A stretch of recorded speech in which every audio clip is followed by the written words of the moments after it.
Yes, sir. Hey, buddy. We got this taken care of. Just some technical issues, man. Just some technical It's all good. We issues. figure it out.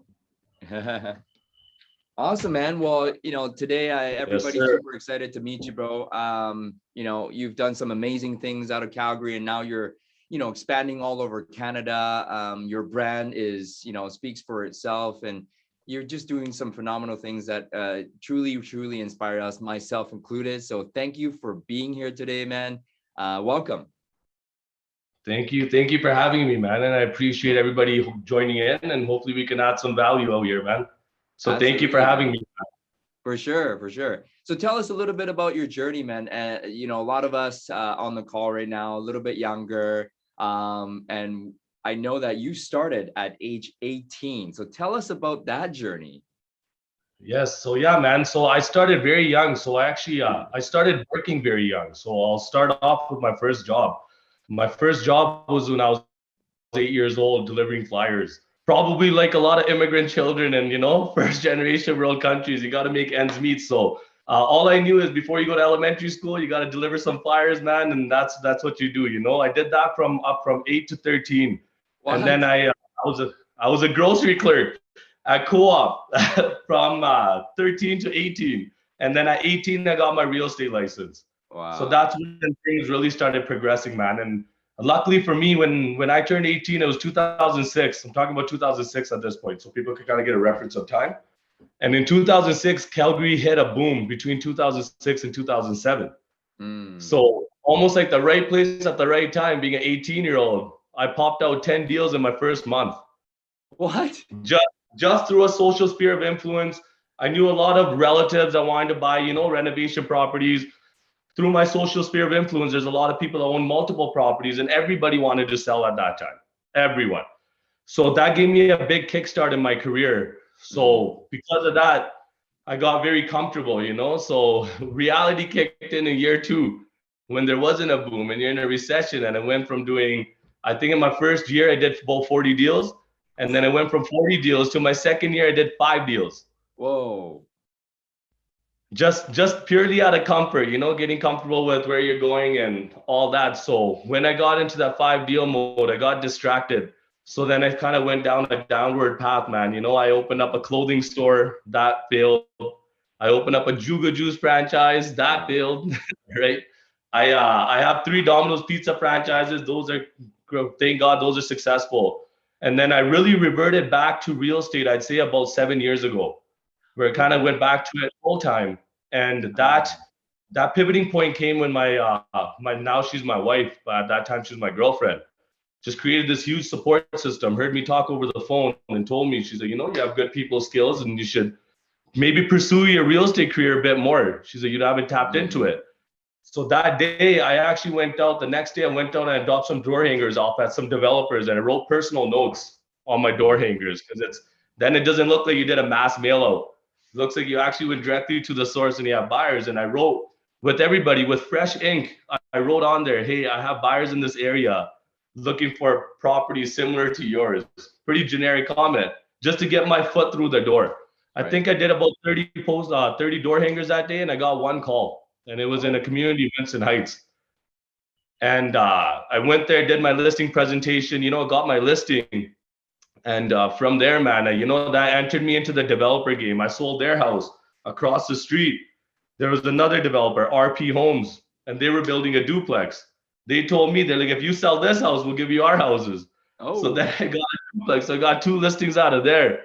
From there, I got another builder, Craftcore Homes. And from there, I kind of got into the development game, and it's never ended, bro, since then. Ever since then. So 7 years ago, you decided to put some door hangers, and from one listing, it just rolled into now. Today, you're doing like 150 plus listings. Yeah, but we're getting on average, like my GSB Associates, we get about anywhere from 1 to 5 listings a day. Wow. On average. So it's been keeping us busy, and my business is primarily focused on development and renovations and redevelopment and lots and builders and all that. I got into that game because it's very repetitive. On average, one account can make you about $100,000. So instead of focusing on 100 transactions, you can focus on 10 accounts and get to your end goal a lot quicker, right? So wait, 10 accounts meaning 10 builders that will give you 10 listings a year type of thing. 10 listings a year, because it's Ah, how you, it's our job to make our clients money. If you're dealing with a developer, if you're not in the relocation business and you're just dealing with the developer, it's all about the bottom line. So as long as we can keep turning product and keep turning profit, they have no reason to not keep building. And you can take a builder from one house a year to 10 houses a year. And that's the value that we provide as realtors. Is can we take a builder that builds one house a year and provide enough guidance and bring enough value and know our numbers well enough that we can make them profitable enough to go from one house to 3 houses in year 2, and then 7 houses in year 3, and then 10 houses in year 4.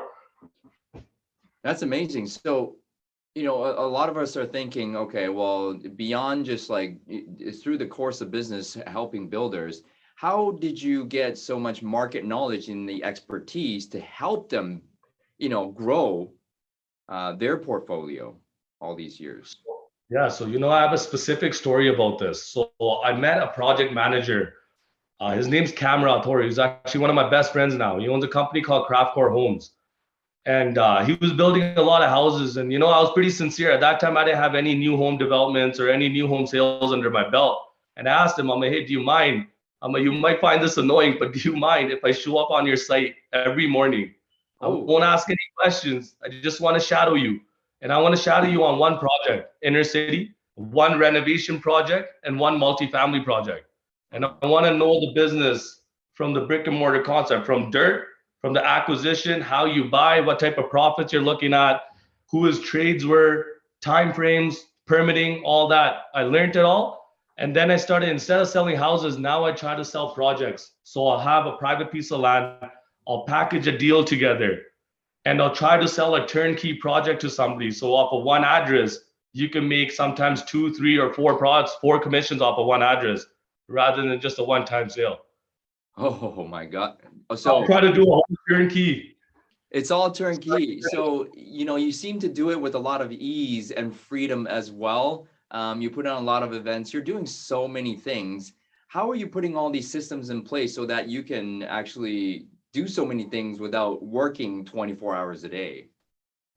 So, man, every time I work more than 20 hours a week, I try to buy time back. That's my magic number for me, at least. I think physical labor for realtors shouldn't be more than 20 hours. Like, our job is to more make money with our mind. You know what I mean? Like, for us to be running around physically, it doesn't really make any sense. We're numbers people, and we're here to provide a service, and that service it doesn't need to be a lot of working hard. It's more working smart. So I try to work smart, not harder, So I run a bunch of businesses, and I have businesses about managers and systems in place that cover everything, including my real estate business, because that's what it is. At the end of the day, you only do sales till you can teach sales and have your own team one day, and hopefully turn your business into a systematic autopilot business where you can kind of be hands-off on one day and then there's an end goal in sight, or else you'll just do sales forever. I know, you just be grinding forever until we die, right? And you can't really retire unless you can make money during your sleep. And, Gurinder's doing that. The fear is, Gurinder, is that the fear of letting go. Like, if I don't do it, then it will not get done the way I want it to be. So, you are a very capable guy. How did you let that go for other people to take on the responsibility and the accountability of it? Man, I trust my team a lot, and it's taken some time, to be honest, because to form a team, I did 14 years sales on my own. Well, sorry, 13 years. And then I had my first team member a year ago, and now we're growing substantially. And wow, there's a point, bro, you got to either be happy with where you're at and how much you're working, or you got to learn to trust the people that you surround yourself with. And if you can't trust the people that you surround yourself with, then maybe you got to make better decisions with the business, right? So I trust the people that I choose to surround myself with, and they're doing a fantastic job. And you know what? I'm very happy I took that leap of faith with my business. My goodness, I thought you would have built the team like 10 years ago, but it sounded like just a couple years ago. And now you've grown, like you're able to scale from Calgary to Edmonton and now going to Toronto. and Vancouver here as well. You're building out the GSB luxury homes team, right? Yes. Yeah. So, bro, my biggest goal for my team was why I didn't just start it earlier is because I didn't truly believe that I provided enough value for somebody to make a life decision and be able to finance their family and their children and their elders or whatnot. Uh, when I finally felt the time was right, because I've seen a lot of teams, man. I've been in the industry for 15 years, and all these team leaders, they give you all these dreams and all these aspirations, and all it turns out to be is a call center in the back end. Right? So I don't want it to be a call center. I don't want too many people on my team, but I want quality people and I want no turnover. And the only way there's no turnover is if you provide actual value, because you could only speak and sell dreams for so long. People get smart, man, and then they end up leaving you. Yeah, and that is what we're trying to do with on our team as well, is actual value. So what would you say to some team leaders or aspiring team leaders? What kind of value are you providing to your team so that there's less turnover or no turnover? So I made a decision this year where I don't take listings myself and I don't take buyers myself. So I made a personal business decision that I either need to be on this side of the fence or the other side of the fence. Either I'm on the sales floor with my sales staff and I'm confusing everybody, to be honest, including myself, who gets what lead, or I truly step away and only put in a leadership role and a mentorship role where I can bring on agents and actually provide value. And whatever my company gets, no matter how big the account is, all of it goes to my team. Wow. All of it. So full trust, full let go. Full trust. I fully let go, and I'm fully trusting in GSB and Associates. And instead of me as a single agent taking on a listing to fulfill a 90-day contract, now we have a full team that fulfills a 90-day contract. So it's not one agent. We have a lot of agents servicing the same listing. So ultimately, I made this decision to not only benefit my team members and myself, is to also provide a better service for my clients. That's huge. Like, see, building a team is all about giving better customer service. Because if you're a one-man team, you're not really going to give customer service unless you're willing to work 24 hours a day, or it's physically not possible to be doing 100 deals on your own. It just doesn't work that way anymore.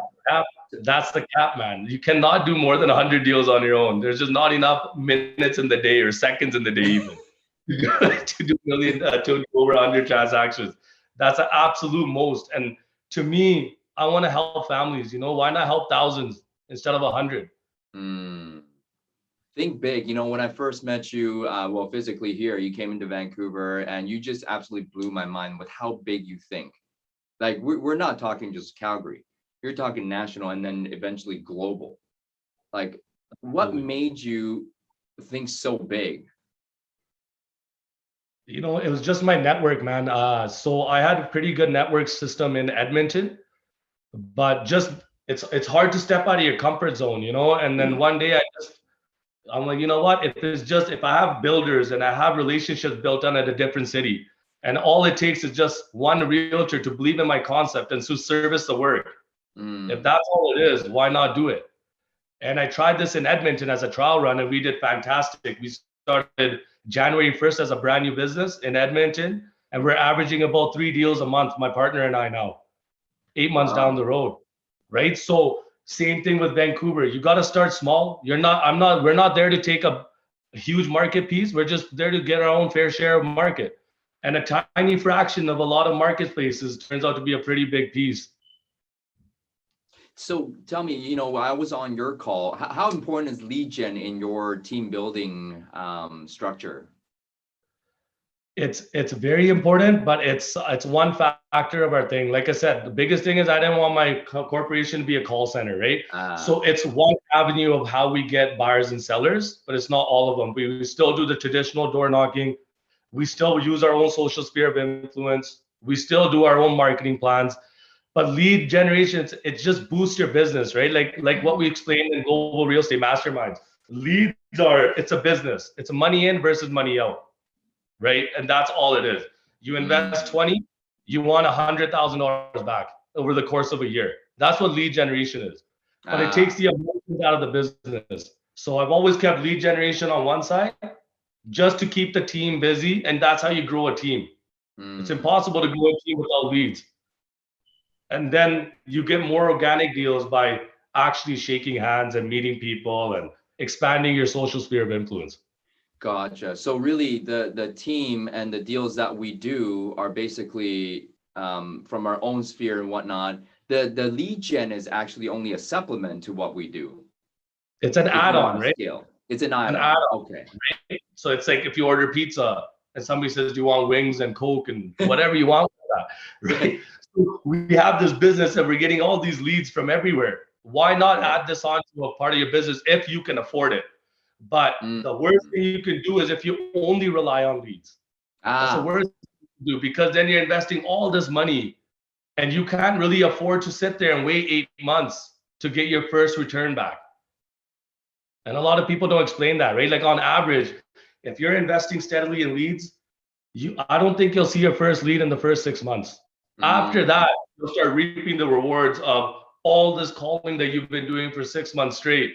Then people will start coming back and buying things. But 6 months to carry that type of money it gets tough. Yeah, you should know how much money we put into this stuff. I know. I mean, guys, don't give up. If you're doing lead gen right now as a team leader or as an individual agent, don't give up. They take 6 to 9 months to cultivate and actually turn around to do deals. Right? It's an investment, right? Like if you do $2,000 a month in leads, in 6 months you invested $12,000. You should be able to close 2 deals at least. You're already up $10,000 profitability, right? So leads is more of a money in, money out, guys. That's more you put in, the more you get out.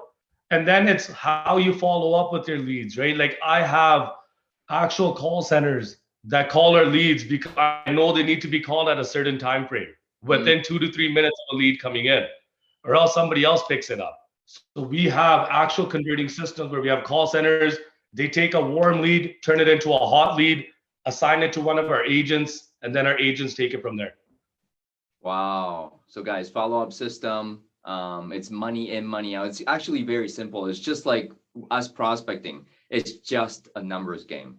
So a little bit off track, but thank you for explaining that. I want to talk about how GSB Luxury Homes came about.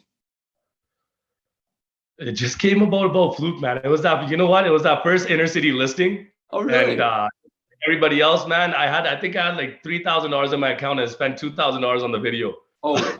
Because it was my first luxury listing. And at that time, I was just GSB Homes.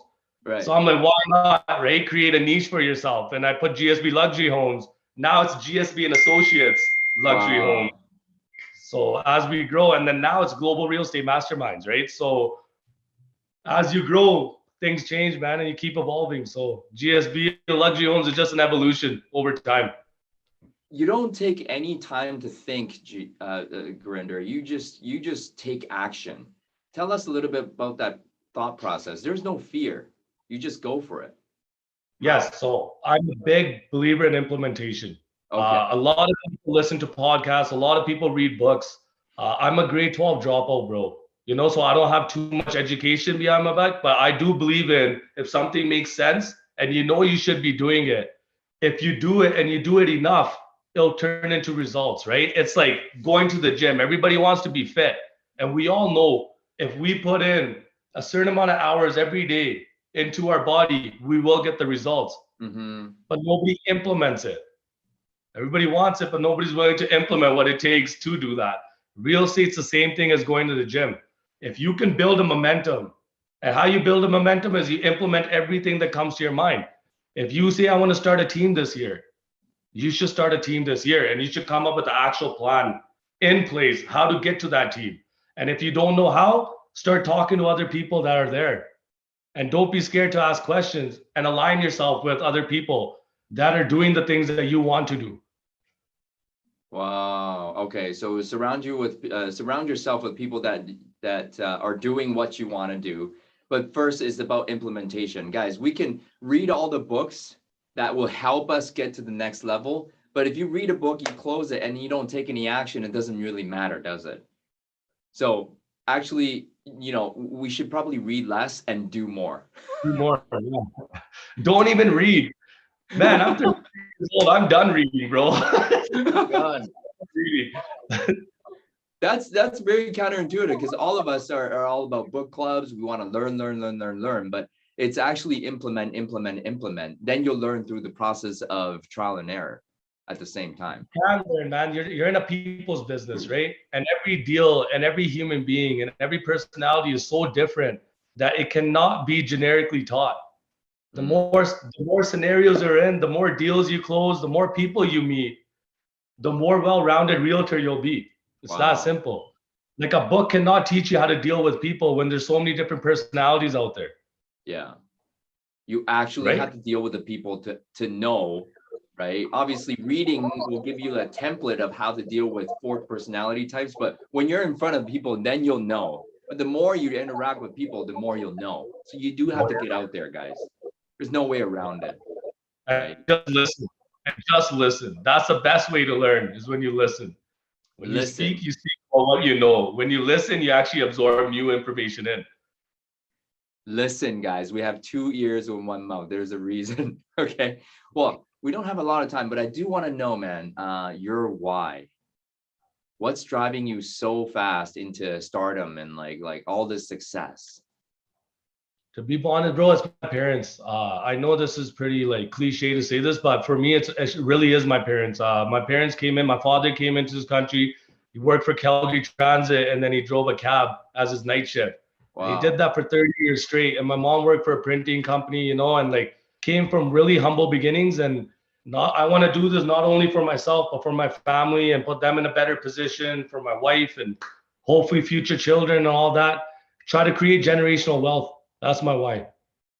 Dude, that's amazing. So man, it's all for the parents. Is he still working right now? Are the parents still working? Yeah, by choice. I can't get my dad to not work, bro. He's just a hardworking East Indian man, bro. This guy, I cannot get him to stop working. So I started a construction company with him so he can divert his attention there. So we're trying that now. But yeah, that's where we're at right now. That's just in the blood, right? They just never will stop working. You can't stop. There's no other hobbies other than work, man. That's it. That's crazy. Well, I bet. Well, you know, congratulations, man. All the success. You can for sure retire them if they wanted to just like step back. I know that for sure. So you've done phenomenal for yourself. Congratulations. Tell us a little bit about the Global Mastermind. Yes. So Global Real Estate Masterminds is actually my vision. So I want to be the best real estate service that exists, at least in Canada for sure. And to service, if we're servicing real estate and all we're doing is just listening, like I said, we got to listen to what somebody's needs are. And if you can meet somebody's needs and service their needs, then why are we limited to one economy or one marketplace? Especially when we have social media and we have this World Wide Web and we have all these networking tools to network with people outside your own comfort zone or your own city. It would be ludicrous for us not to take advantage of these things being in 2021. No kidding. No kidding. With social media and technology. So how is this structured? Is it through Zoom calls? Is it through like phone calls on a mastermind call? Real estate masterminds, we do 2 1-hour sessions every week on Tuesdays and Thursdays. 30-minute lessons, 30-minute Q&As. I try to set the pace for our team on a Tuesday, and then we touch base on a Thursday on, you know, how things are working right before the weekend. So nice. Yeah, man, we've been growing. We're already at 32 agents. Wow. Have about 41 agents on the queue ready to come on pretty soon here. So yeah, it's growing pretty quick. Holy cow. Okay, so this is solely production based on teaching agents how to sell more real estate, correct? Sell more real estate. Simple as that. Yeah, how to actually sell more real estate. And it's global. So whoever in North America, wherever can join this global mastermind. Absolutely. Okay. Absolutely. How do we get involved with that? You just do one quick call with me, man, and then we set you up with my team. So we have everything systemized. So I do one Zoom call just to make sure we're all a right fit. You know, I have to be a right fit for them. They have to be a right fit for me. After that, we have a systemized place, man. So we give a checklist of what they need to do to switch over. We provide training programs. We provide like in-person training. We help with social media. We set up marketing campaigns. We bring in leads. We give out leads, things like that, man. Just helping people grow. Well, that sounds really good. So how do we reach you to get set up that call? 403-390-0504. Okay, Google me. Jasmine. 403 390 390 0504. 0544. Okay, I just put in the chat box. 0504. 0904. I totally made a mistake. Zach, can you help? 0504. But we'll get it right. We'll get it right. Or you could reach out to Gurinder on Instagram as GSB Luxury Home Associates and Luxury Homes. Absolutely. And you guys can email admin@gsbluxuryhomes.com for any questions. And honestly, man, anybody could feel free to just reach out to me, man. Call me. I'm a pretty old school guy. Just give me a call, say hi. And if we could add value to each other, that's fine. And if not, it's okay. Dude, you're so young, but an old soul, and way beyond your years, man. Gurinder, thank you for all that you've contributed to us. It's a pleasure to be collaborating with you. Any last insight for the audience for them to take away and really go forth in the fourth quarter here? Yeah, guys, I think 2 takeaways is one, for all the new agents, I think you guys should be patient. Patience is the biggest thing in this industry. People that are patient, they'll build actual strong relationships. And these strong relationships are what are going to carry you forward and turn you into that 10% realtor that people want to be. So one is patience. It takes about 5 years. Even if you're a rock star, it takes about 5 years to establish a business. And then the second thing is you got to learn how to listen. Listening, it can do you wonders, because if you don't listen, you don't know what somebody wants. And if you don't know what somebody wants, what are you going to sell them? It's so simple. It's that simple, right? So that's the 2 takeaways. Dude, Gurinder, thank you. So guys, remember, patience is the key, and listen. That's all you got to do. All you got to do. And look at where Gurinder is at today. Man, Gurinder, thank you for all you contributed today. Everyone, I hope you got some value. I love you all. Thank you for being here. Gurinder, thank you. Guys, thank you so much, everyone. John, thanks for having me, man. Thank you guys so much for coming in, and let's go get it, man. Let's go kill it. Let's go get it. All right, guys. All right, bro. Bye-bye.